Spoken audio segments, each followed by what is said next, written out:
Bismillahirrahmanirrahim. Assalamualaikum warahmatullahi wabarakatuh. Alhamdulillah alladzi bi ni'matihi tatimmus shalihat bi fadlihi tatahaqqaqul hasanatu wal karamat. Nusalli wa nusallimu ala nabiyyina wa sayyidina Muhammad khairil anbiya wal mursalin wal makhluqat wa ala alihi wa ashabihi wa atba'ihi wa ansarihi wa junudihi wa man istanna bi sunnatihi wa ihtada bi hadihi wa da'a bi da'watihi wa jahada bi sabili jihadihi ila yaumil ma'ad. Allahumma ja'al hadha salihan wa liwajhika mukhlisa wa la taj'al fihi lisyaitani wa la lighayrika sabila.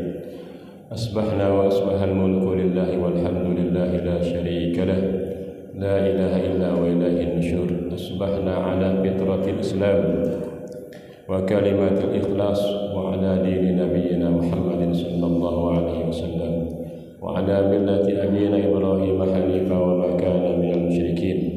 Allahumma inni asbahtu minka fi ni'matin wa afiyatin wa sitr fa'tim alayya ni'mataka wa afiyataka wa sitruka fi dunya wal akhirah. Allahumma ma asbaha bi min ni'matin aw bi ahadin min khalqik faminka wahdak la syarika lak falakal hamd wa lakal syukru ba'du. Hadirin jamaah sekalian yang dirahmati Allah Subhanahu wa taala, sebelum kita mulai mari kita berdoa kepada Allah Subhanahu wa taala bi wasilati wa fadilati wa karamati wa sirri min asrari suratul Fatihah. Semoga Allah Subhanahu wa taala senantiasa menganugerahkan kita, melengkapkan nikmatnya kepada kita dengan sehat walafiat. Allah Subhanahu wa taala semoga menganugerahkan kita keluarga, istri, anak, cucu, keturunan yang saleh dan salehat. Allah Subhanahu wa taala menjadikan ilmu yang kita dapat, yang kita pelajari menjadi ilmu yang bermanfaat. Allah Subhanahu wa taala menjadikan kita, warga kita, jamaah kita, keluarga kita kepada Allah, pada kebaikan, kepada amal saleh selalu cinta dan mendekat. Allah Subhanahu wa taala menganugerahkan kepada para donatur, muhsinin, muhsinat, mutabarri'in, mutabarri'at yang membangun masjid ini, yang menyisihkan hartanya turut serta pembangunan masjid ini, yang memakmurkan masjid ini. Allah berikan kepada mereka pahala, kebaikan, ganjaran yang berlipat. Dan kita memohon kepada Allah Subhanahu wa taala, kepada para penyusun kitab ini, Allah juga berikan kebaikan di dunia dan akhirat, ala hadiniyah wa ala kulli niyatin salihah. Wa ila hadratin Nabi Muhammad sallallahu alaihi wasallam. Al-Fatihah. A'udzu billahi minasy syaithanir rajim. Bismillahirrahmanirrahim. Alhamdulillahi rabbil alamin. Ar-Rahmanir Rahim. Maliki yaumiddin. Iyyaka na'budu wa iyyaka nasta'in. Ihdinas siratal mustaqim. Siratal ladzina an'amta 'alaihim ghairil maghdubi 'alaihim waladdallin. Amin. Bismillahirrahmanirrahim. Melanjutkan kembali ta'alum kita dari kitab Hadis Al-Arba'in, 40 hadis. Kita masih di hadis yang ke-36, Al-Hadits Sadis wa Tsalasun. Di bagian terakhir dari hadis ini, Hadisnya panjang, maka pembahasan kita pun cukup makan waktu. Insya Allah berkah buat semuanya. Sebelum kita lanjutkan, saya ulang terlebih dahulu matan hadisnya, isi hadisnya. Wa an Abi Hurairah radhiyallahu anhu, dari Abu Hurairah radhiyallahu anhu, dari Nabi sallallahu alaihi wasallam, dari Nabi sallallahu alaihi wasallam, qala, beliau bersabda, man nafasa an mu'minin kurbatan min kurabid dunya, barang siapa yang membebaskan kesulitan seorang mukmin dari berbagai kesulitan-kesulitan di dunia, nafasallahu anhu kurbatan min kurabi yaumil qiyamah, niscaya Allah akan mudahkan kesulitan-kesulitannya pada hari kiamat. Wa man yassara ala musirin, barang siapa yang memudahkan orang yang sedang kesulitan, yassarallahu ala mu'sirin, yassarallahu alaihi fid dunya wal akhirah, niscaya Allah akan berikan kemudahan baginya di dunia dan akhirat. Wa man satara musliman, dan barang siapa menutupi aib seorang muslim, satarallahu fid dunya wal akhirah, maka Allah akan menutupi aibnya di dunia dan akhirat. Wallahu fi aunil abdi, dan Allah senantiasa menolong hambanya. Maka al abdu fi auni akhi, selama hambanya menolong saudaranya. Wa man salaka tariqan, dan barang siapa yang menapaki jalan, yaltamisu fihi ilman, dalam rangka mencari mendapat meraih ilmu, sahhalallahu bihi tariqan ilal jannah, niscaya Allah mudahkan baginya jalan menuju surga. Wa mastama qaumun fi baitin min buyutillah, dan tidaklah berkumpul sebuah kaum di dalam rumah di antara rumah Allah, masjid atau musalla, yatluna kitab Allah, mereka membaca kitab Allah, Al-Quranul Karim, wa yatadarasuna bainahum, dan mereka saling mempelajari kitab Allah di antara mereka. Illa nazarat alaihimus sakinah, kecuali turun kepada mereka ketenangan. Wa ghasyiyatuhumur rahmah, dan dilimpahkan rahmat. Wa haffathumul malaikah, dan dikelilingi oleh para malaikat. Wa dzakarallahu fi man indah, dan Allah memuji mereka di hadapan makhluknya. Wa man bata'a fi amalihi lam yusrik bihi nasabuh, dan barang siapa amal perbuatannya kurang sempurna, maka tidak disempurnakan dengan kemuliaan nasabnya. Hadis riwayat Muslim.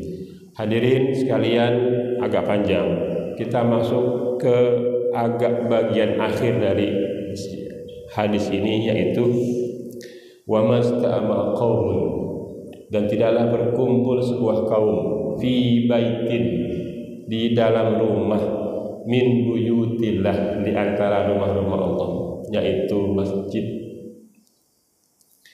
Yatluna kitab Allah, mereka membaca kitab Allah. Wa yatadarasuna bainahum, dan saling mengkaji, mendalami, mempelajari kitab Allah di antara mereka. Hadirin sekalian, hadis ini mengingatkan kita tentang pentingnya berkumpul. Majtama'a qaumun, tidaklah berkumpul sebuah kaum, artinya orang-orang baik, orang-orang soleh itu dia tidak cukup dengan kesolehan personalnya, tidak cukup dengan soleh secara pribadi. Yang penting mah saya baik, yang penting mah ibadah saya baik, yang penting mah zikir, sholat, baca Quran saya baik. Cukup, tidak peduli dengan sekitarnya, cukup tidak lagi punya kepedulian untuk sekedar berkumpul saja dengan tetangganya, warganya, masyarakatnya, jamaahnya. Oleh karena itu, berkumpul bagi orang yang soleh penting, bersama juga orang-orang yang soleh. Mastama qaumun, peduli sosial, tidak acuh tak acuh, tidak cuek dengan sesamanya, dan kumpulnya fi baitin min buyutillah. Orang-orang yang baik ini, yang soleh secara personal ini juga, mereka senang kumpulnya di masjid, kumpulnya di tempat yang paling mulia di dalam planet bumi ini, asyraf, yang paling mulia, akram, yang paling terhormat adalah di masjid. Maka orang-orang yang menjadikan jarak dia dengan masjid jauh, sungguh merugi. Orang yang tidak mau mampir walaupun sejenak ke masjid sungguh sangat disayangkan. Karena apa?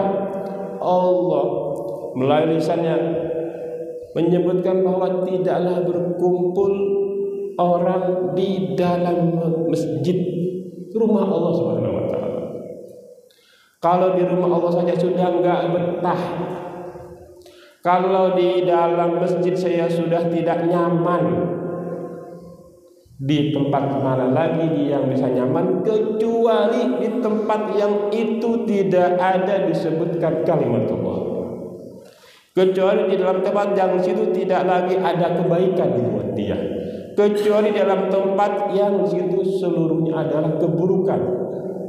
Sehingga semakin orang akrab dengan tempat-tempat yang jauh dari kebaikan, yang jauh dari mengingat Allah, terus nyaman, lama kelamaan wassalam, bahasa orang kampung, goodbye masjid,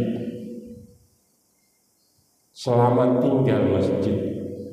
Tidak lagi ada terbesit dalam hatinya untuk menyeru panggilan Allah. Maka tidak salah, tidak berlebihan kalau kemudian ada orang yang sudah Allah panggil ajalnya dibawa ke masjid, susah masukin ke masjid. Kenapa? Emang dia nggak mau di masjid sejak dia hidup. Pas masuk ke dalam masjid buat disolatkan jenazahnya susah, berat. Ada bahkan menolak. Kenapa? Selama hidupnya dia tidak mau ke masjid dan dia muslim. Hadirin sekalian, pentingnya orang-orang baik atau yang ingin baik, walaupun kita banyak dosa, tapi berkumpullah mereka, berkumpulnya di masjid. Ini tempat terbaik min buyutillah, dan kumpulnya di masjid dalam rangka apa? Yatluna kitaballah,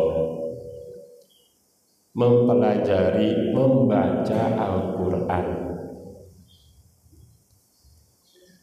Allah Subhanahu wa ta'ala berfirman, watlu ma uhiya ilaika min rabbik, Al-Kahfi, dan bacalah apa yang diwahyukan kepadamu, yaitu kitab Rabbmu Allah Subhanahu wa ta'ala, yaitu Al-Quran. Baca, Ustaz saya susah membaca Quran, belum bisa. Ada Iqra. Ustaz saya baca Qurannya ini biata tak berat. Orang yang membaca Al-Quran wa huwa yahfaduhu wa huwa hafidun lahu, dia juga menjaga atau menghafal. Seenggaknya kita kulhu apal lah, kul a'udzu birabbil falaq apal lah, kul a'udzu birabbin nas apal insyaallah, tabat idza ja'a nasrullah apal insyaallah. Orang yang apalagi kalau 30 juz, masyaallah. Orang yang baca Al-Quran dia hafal dan menjaga tadi itu bacaannya. Lahu ma'asafrafil kafar, maka dia bersama para malaikat yang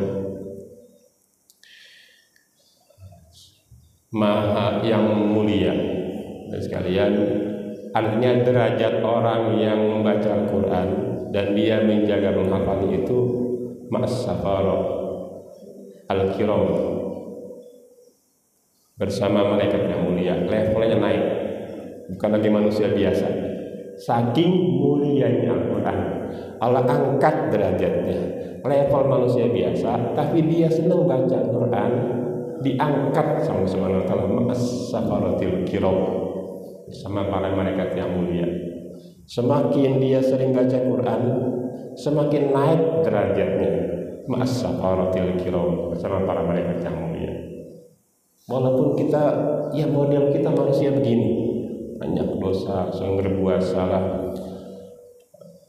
Fa'alhamaha fujuraha wa taqwaha. Allah berikan kita ini potensi berbuat fujur, dosa, juga berbuat takwa. Tetapi ketika kita berupaya untuk mengatur diri dan hawa nafsu kita, naik derajat kita, naiknya dengan selevel dengan mereka, caranya baca Quran. Mathalul ladzi yaqra'ul Qur'ana wa huwa khalidun wa huwa hafidun lahu ma'as safaratil kiram. Di perumpamaan orang yang membaca Al-Quran dan dia menjaganya, dia hafiz, dia naik levelnya bersama dengan para malaikat yang mulia. Wa mathalul ladzi yaqra', dan barang siapa yang membaca Al-Quran, wa huwa yata'ahaduhu, dan dia mengulang-ulangnya, wa huwa alaihi syaqqah aw syadid, dia ulang-ulang. Ustaz, saya baca Quran ini, ya Allah, susah banget.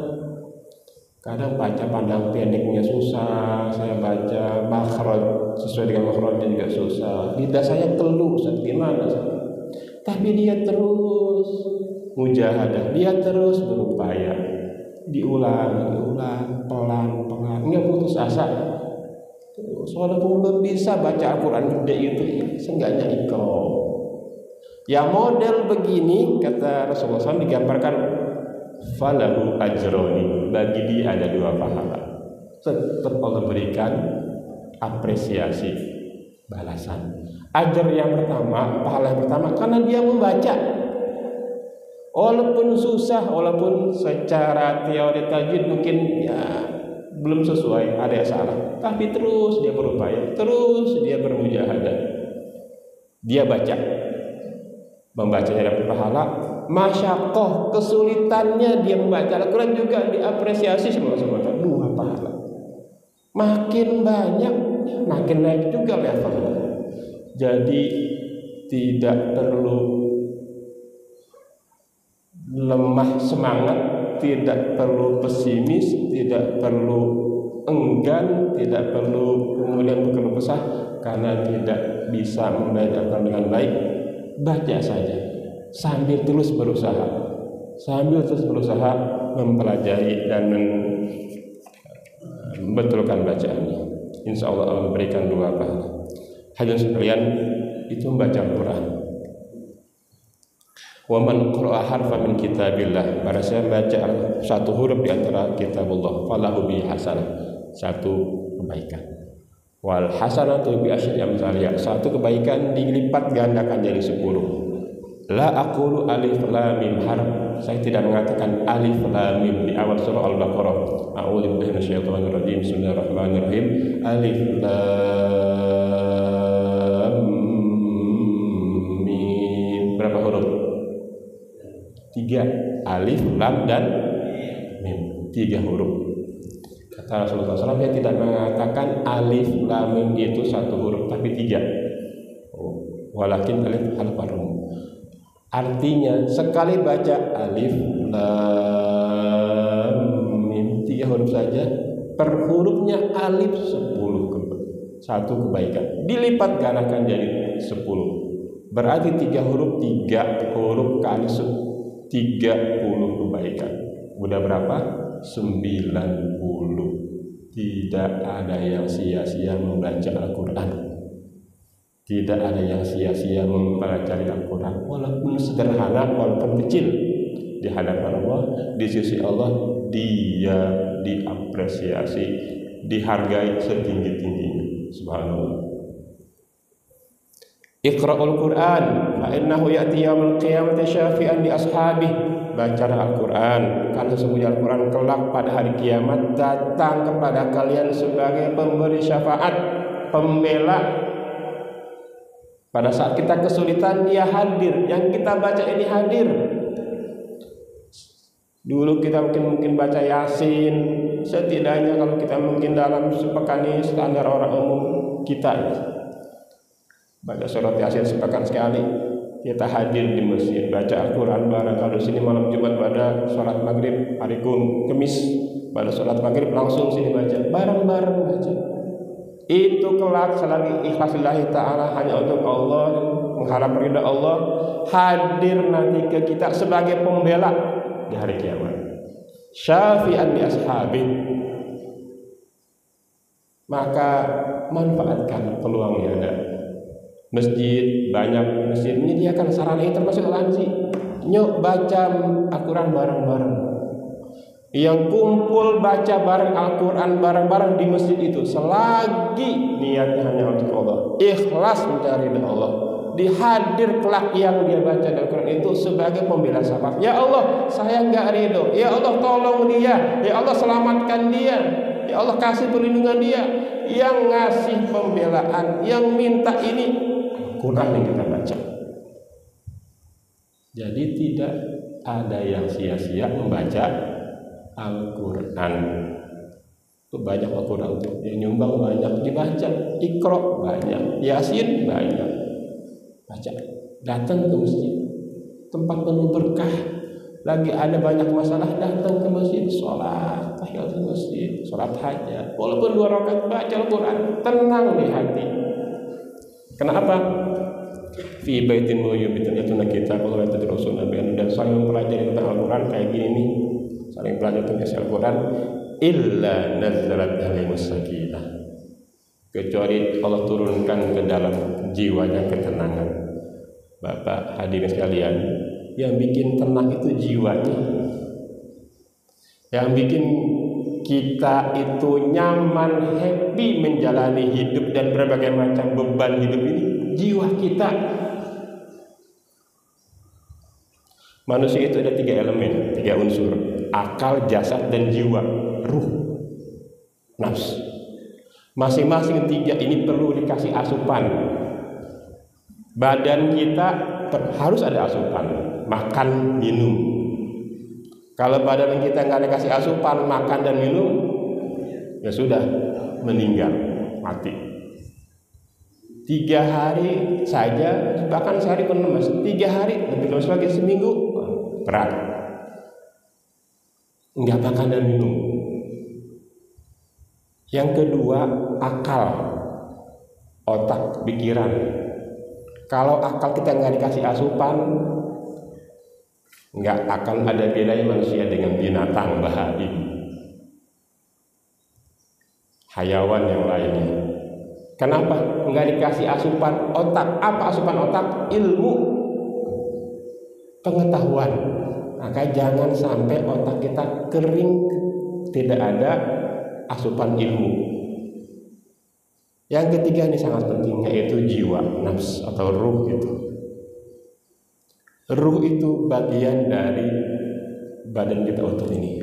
Badan kita, Bapak Ibu hadirin sekalian, begini kalau nggak ada ruhnya, mati udah, meninggal, jenazah.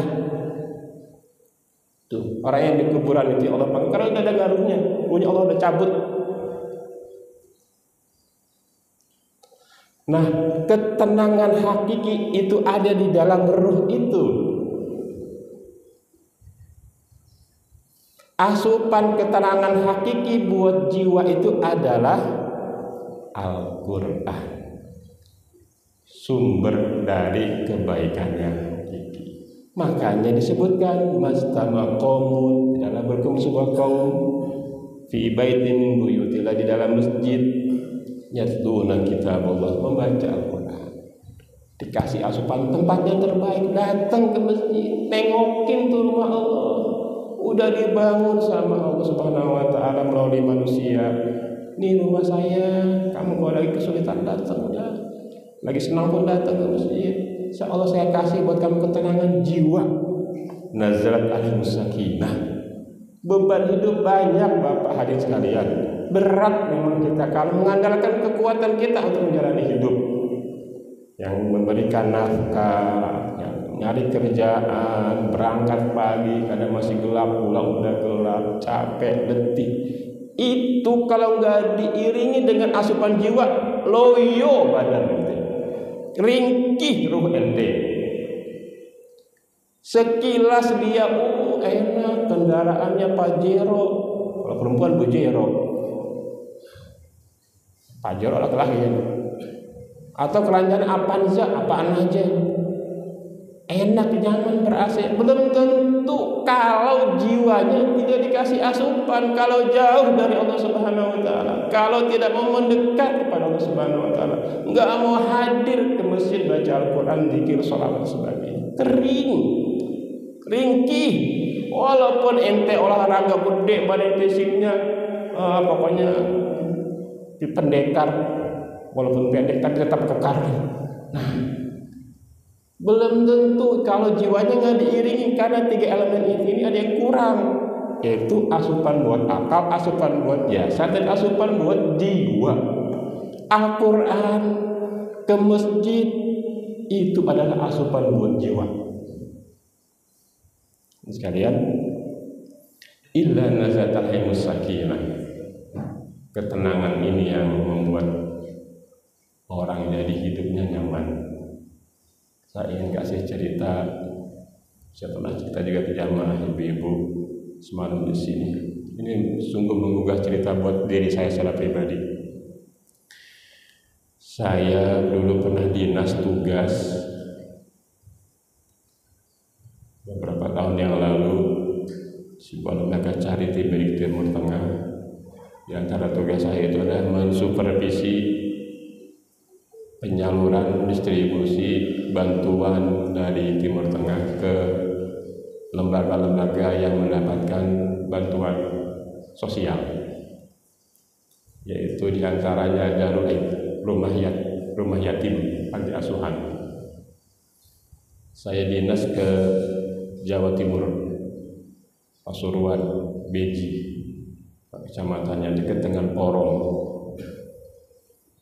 Yang dulu sempat ramai karena ada lumpur Lapindo itu, dekat dari sana. Saya ke sana dan saya perhatikan di situ ada lembaga yatim panti asuhan yang dia memberikan santunan, menjadi kafil penanggung 100 anak yatim. 100 anak yatim usia sekolah aktif, SD, SMP, SMA, semuanya masih sekolah, hidup full biaya dari Darul Aitam itu, makannya, minumnya, sekolahnya, transportasi, kebutuhan pakaiannya, sanggupnya, ongkosnya untuk pulang pergi, bahkan dikasih juga pada orang tuanya, ibunya, karena bapaknya udah nggak ada. Hitung-hitungan saya, ini anak di panti asuhan ini tinggal, dia butuh dana seenggaknya 1 juta per bulan. Berarti kalau ada 100 anak per bulannya butuh dan harus menyiapkan dana sebesar 100 juta sebulan untuk biaya living cost, pendidikan sebagainya anak yatim ini. 100 juta. Dan itu alhamdulillah bifadlillah, Allah Maha Kuasa, Allah Maha Kaya, bisa. Sudah sekian tahun sampai saat itu dan dari tahun-tahun sebelumnya bisa. Saya penasaran apa rahasianya pengasuh Darul Yatim ini, pas pesantren juga di situ. Kok bisa 100 juta sebulan? Gambaran sekilas saya, pengasuhnya, kiainya yang mengelola anak yatim ini orang kaya, karena dia butuh dana 100 juta setiap bulan. Berarti kalau dia ya seenggaknya uang asetnya itu jelas, orang kaya lah, sangat berkecukupan. Infak mungkin sedekahnya zakatnya 100 juta sebulan. Itu gambaran dalam benak saya saat itu. Tapi saya penasaran, siapa sebenarnya beliau ini. Saya kemudian tahu beliau namanya Abah Qudori, Haji Ahmad Qudori. Allah yarhamu. Allah sudah panggil beliau meninggal. Saya secara diam-diam nanya ke salah satu santri yang yatim, di mana rumah Abah Qudori? Tolong antar saya, diantar saya ke rumah Abah Qudori. Allah yarhamu. Semoga merahmati almarhum. Sampai di rumahnya, saya masih pengen terusin. Ini rumah Abah Qudori. Oh, di sini. Iya. Sudah saya ketok pintu, saya kemudian salam, dibukakan pintu. Pas yang bukaan pintu Abah Qudori. Istrinya juga ada di belakangnya. Yang bikin saya kaget itu, yang tadinya gambaran saya orang yang infak zakat sedekahnya itu 100 juta sehari, kebayangnya orang kaya. Pas saya masuk ke rumahnya, Allah, rumahnya Bapak hadirin sekalian, lantai masih tanah, tidak granit, tidak keramik, tanah. Saya sampai kaget, ini rumah apa? Betul, saya diajak ke ruang tamunya. Ruang tamunya itu Bapak Ibu, ya Allah, bahasa orang Sunda terbuat dari amben, bambu kecil dipotong-potong buat tempat wudhu. Ya Allah, rumahnya lantainya tanah, belum boro-boro di keramik, plester pun kagak.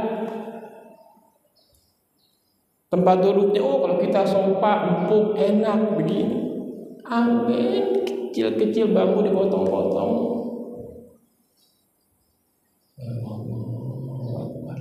Tapi orang yang sebegini dia bisa dengan izin Allah dan kuasa Allah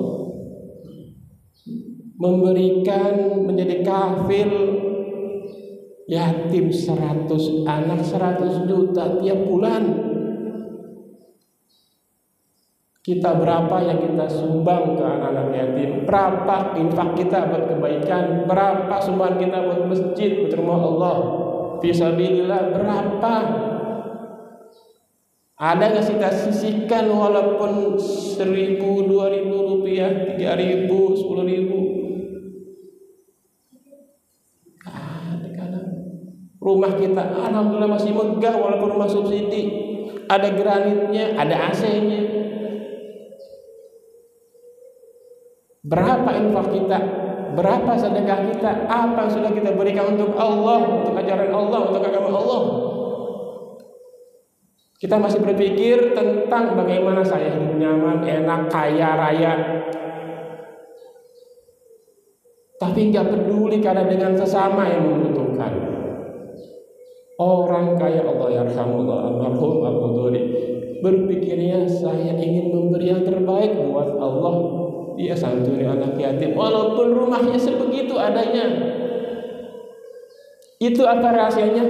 Sakinah, ketenangan jiwanya, kenyamanan dalam jiwanya itu dia dapat dari Allah, diasuh jiwanya dengan. Dan ternyata saya lihat keseharian, saya beberapa hari menginap tempat beliau di pesantrennya dan di rumahnya. Beliau bangun malam jam 1 setiap malam. Bangun malam jam 1 malam, terus sampai pagi. Tidur istirahat lagi menjelang zuhur. Sekitar jam 9 dia istirahat, menjelang zuhur baru bangun lagi sholat zuhur. Jiwanya tenang Bapak. Nah kita gimana? Mau subuh ke masjidnya susah. Weekend, hari Minggu, hari Ahad enggak mau juga. Alasannya, Ustaz saya capek nyari nafkah keluarga, cari kerja, pulang kerja aja. Nah kan ente Sabtu libur ada di rumah.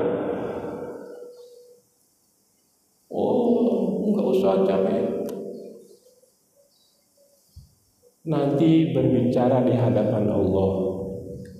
Al-yawma nakhtimu ala afwahihim wa tukallimuna aydihim wa tashhadu arjuluhum bima kanu yaksibun. Surat Yasin. Alasan-alasan di dunia bisa kita bikin, di hadapan Allah nggak bisa lagi bicara. Lisan kita yang bicara, yang bersaksi tangan kita, kaki kita, dikunci mulut. Di dunia bisa ngasih argumentasi, alasan, tabrirat, mubarirat, justifikasi sebagainya. Di hadapan Allah nggak berlaku lagi nanti kelak. Yang ngomong tangan, kaki, anggota tubuh yang lain selain mulut. Oleh karena itu, jujurlah kepada diri sendiri, jujurlah kepada Allah. Allah nggak bisa dikibulin, Allah nggak bisa dibohongin. Allah tahu setahu-tahunya, bukan hanya gerak badan, tapi hati juga tahu. Jujur kita kepada Allah. Ini evaluasi dan buat kita semuanya. Ini sekalian, itu ya. Sampai mana tadi itu? Yaitu kita Allah ya. 3 unsur dalam jiwa manusia harus dipenuhi. Kekuatan jiwa, ketenangan jiwa, sakinah itu didapatkan dari Allah Subhanahu wa ta'ala melalui sarana yang Allah sediakan, yaitu Al-Quran. Inna nazalatil sakinah, kemudian apa? Wa ghasyiyatumur rahmah. Allah akan limpahkan rahmat kepada mereka. Rahmat kasih sayang Allah Subhanahu wa ta'ala. Jadi sekalian, rahmat ini penting. Rahmat ini anugerah dari Allah. Saya ingin mengingatkan bahwa Rasulullah dulu pernah bersabda ketika para sahabat berkumpul bersama beliau, karena beliau sampaikan, la yadkhul ahadukum bi amali. Tidaklah kita ini, kata beliau, kalian bisa masuk surga hanya dengan modal amalnya, hanya dengan modal amal soleh. Jadi sekalian, maka jangan terlalu overestimate, jangan terlalu berlebihan menilai amal soleh kita, jangan terlalu bangga bahkan takabur dengan amal soleh yang kita kumpulkan. Sholatnya, zakatnya, infaknya, sedekahnya, baca zikir, selawat. Jangan terlalu bangga dengan itu. Dengan itu, oh saya berpasti masuk surga. Saya rajin ke masjid, saya rajin sholat, baca zikir, selawat. Garansi, udah garantit surga saya. Kata Rasulullah, tidak bisa masuk kalian hanya dengan modal amal soleh. Sampai para sahabat kaget. Wala anta ya Rasulullah, engkau juga Rasulullah. Wala anak, ya saya juga. Rasul, orang terbaik, enggak bisa juga mengadakan amal solehnya, apalagi kita. Kemudian Rasul melanjutkan,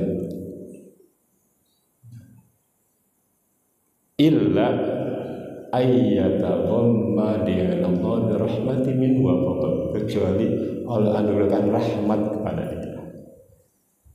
Jadi Bapak hadirin semuanya, yang bisa membuat seorang hamba Allah masuk ke surga itu terpentingnya, utamanya adalah karena rahmat Allah, karena kasih sayang Allah. Bukan hanya modal amal soleh hambanya, nggak cukup. Ada cerita, ada seorang yang ahli ibadah, tahunan, sebenarnya bilangnya ratusan tahun, ada yang bilang puluhan tahun, pokoknya ibadah aja kerjaannya, menyendiri di gunung mana gitu, udah ibadah banget. Meninggal, digambarkan pas dihisab, hitung-hitung amal solehnya dia, dibandingkan dengan komparasi dengan nikmat Allah Subhanahu wa ta'ala kepada dia. Ini amal solehnya, ini nikmatnya dihitung-hitung. Ditanya, kamu masuk surga dengan amal kamu saja, udah dibandingkan dengan nikmat saya. Wah, saya lama ibadah, udah berhak masuk. Kata Allah, belum seimbang dengan nikmat yang berikan kepadamu. Tapi dia tetap amal soleh saya. Setelah dicek kita nggak imbang. Tetap nikmat Allah lebih banyak dari amal soleh yang dia lakukan. Akhirnya dia kekeh dengan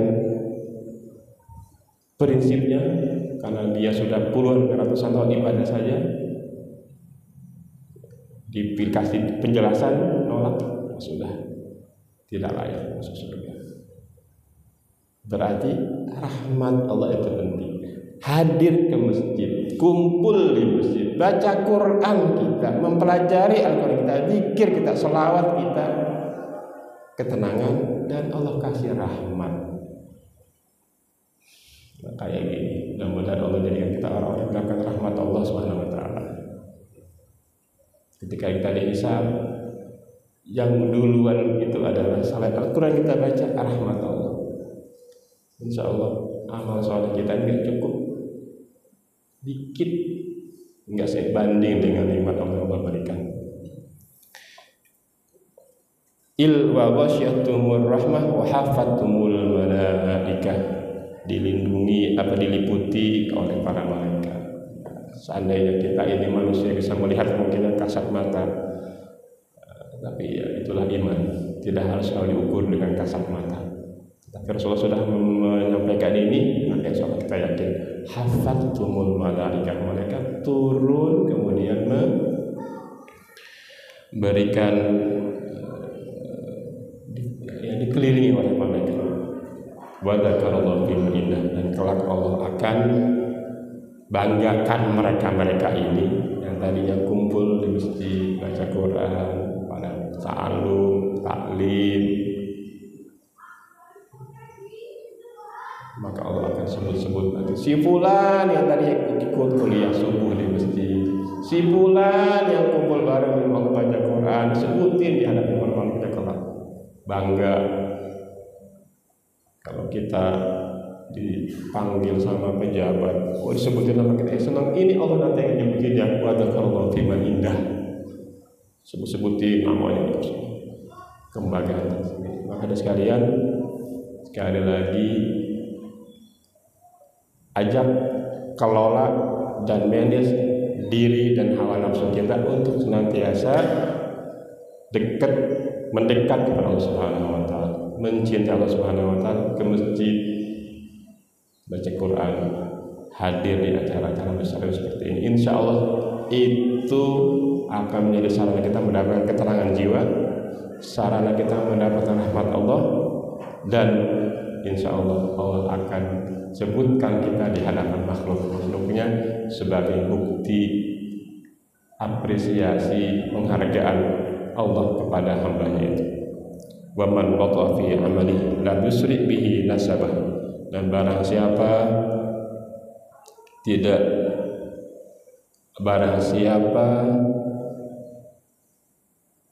perbuatannya kurang sempurna, maka tidak bisa disempurnakan dengan kemuliaan nasab. Artinya nasab bukan ukuran amal seseorang itu menjadi sempurna.